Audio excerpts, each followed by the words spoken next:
Hey guys, it's Victor Costa. How you doing? Hope you're doing well. This footage may seem familiar to some people. I actually posted this footage the other evening as part of a compilation of various exercises that I did in the gym. But this is really just the footage of me doing squats on a loop. And some folks have asked me to explain this squat, this deeper squat, a little bit further because you may know that from my work that I have not promoted often the lower than parallel squats, or the A2G squats, right? The ASS to grass squats. But folks have been demanding that I post some footage of it, post some footage of me doing it, and explain it. So I certainly will.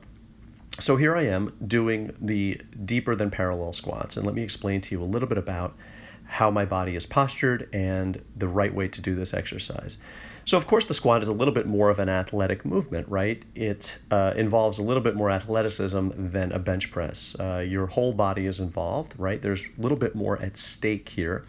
And you have to not only have your body in a together kind of mode, you have to be relatively relaxed. If I wasn't relaxed, I would not be able to come down at that pace and be able to put my body in that position. So it's a challenge to explain this, but you have to be relaxed and at the same time together. I think together is the right word because I like to think of the lower back and the middle back as being like a set of railroad cars. And you know how they're all connected to one another. What I've noticed is that when folks do the squat, they tend to have this disconnection of those railroad cars when they come down, and then they have to push hard to reconnect them before they start moving up again. My objective here is to keep those railroad cars connected even as I go down. I hope you understand that what I'm trying to explain. That's where I've noticed the injuries come from. When folks come down, there's this disconnection of the railroad cars, then they fight to reconnect them, and that's where the injuries tend to happen. But if the weight is light and you are very accustomed to the weight that you're using, you can keep those railroad cars together. That's what I'm trying to convey to you. So you can see here that my back is straight, although not vertical, my back is straight. If you were to put a stick from my head down to my lower back, you would see that there would be a perfect line in that direction. I am sitting down essentially, so my lower back has to be relaxed but not disconnected from my middle back. It has to be sort of supple enough that it allows me to put my rear end back and then down. So the first movement is very subtle. It's a little bit of back, the rear end goes back and then down with the head up, the chest up, the core together. And then when you come down, it's actually very, very comfortable. Now, a lot of folks have a hard time doing this even with a broomstick or even just the barbell. So my advice is to try to get this movement down, get the athleticism of the movement down before you add weight, and then scale up very slowly. Squats are very similar to swinging a golf club. Some people look really, really good when they swing a golf club, but then suddenly you put the ball in front of them, and all of a sudden the swing doesn't look good anymore. Squats are the same way. Someone can execute a perfect squat without any weight, and then all of a sudden they put the weight on their back, and all of a sudden the form goes completely away. So the trick is to not let the apparatus confuse you, right? To be able to do that squat with good confidence, to be able to sit back, keep the core together, the body sort of relaxed, and at the same time that idea and sense of togetherness of the railroad cars. And when you come down, you can come down very, very comfortably, and then you push up with quite a few muscle groups. You're pushing up with your glutes, your quads, you're pushing up with your core, and the entire body gets this movement as you thrust up with your hips as well. So it's a great overall exercise.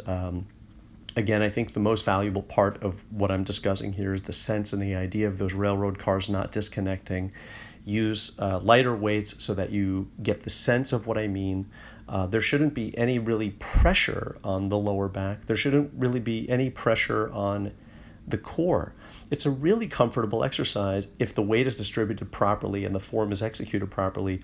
The weight somehow works its way around the entire body, which a lot of people say is a very, very good overall body exercise, an anabolic type of movement. So some people like to squat and stay down for a little bit. I like to come down. As you can see, I like to sit for a second, and then I like to move up. I like to compose myself. I like to make sure that those railroad cars are connected and that I'm feeling nice and strong. And then I let out a nice exhale. I push up. I use my core. I use my legs.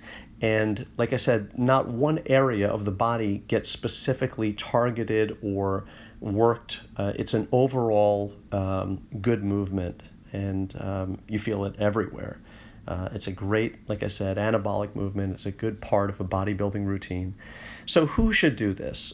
Folks who can handle the squat without the weight. If you have a hard time doing this movement without the weight or just with the bar, then this may not be the exercise for you. Leg presses may be better for you. If you are trepidatious and you're fearful, that's another reason you shouldn't do this movement. There has to be a sense of relaxation. Bodybuilding has a little bit of that. You can't go into it worried about being injured. You have to kind of go into it knowing that you're not going to be. And that's where the confidence comes from, to put a weight on your back and to come all the way down and sit down on the floor with it, essentially. So you have to have a good deal of confidence in yourself. One way to build the confidence is obviously to try the movement with something very, very light. So I hope I explained this. I think the railroad cars are the best idea I can come up with. Do your squats, do them light, work your way up, keep the core together, keep your head up, keep your backs straight, sit down comfortably, keep a relaxed sense about the lower half of the body. Think of it as an athletic movement. And I think you'll really, really benefit from the squat. So I wish you guys all the best. Of course, as always, I love you guys. I appreciate all the great comments and the views and the shares and everything. Peace, love, and muscles. Be well, and take care of yourself. Bye-bye.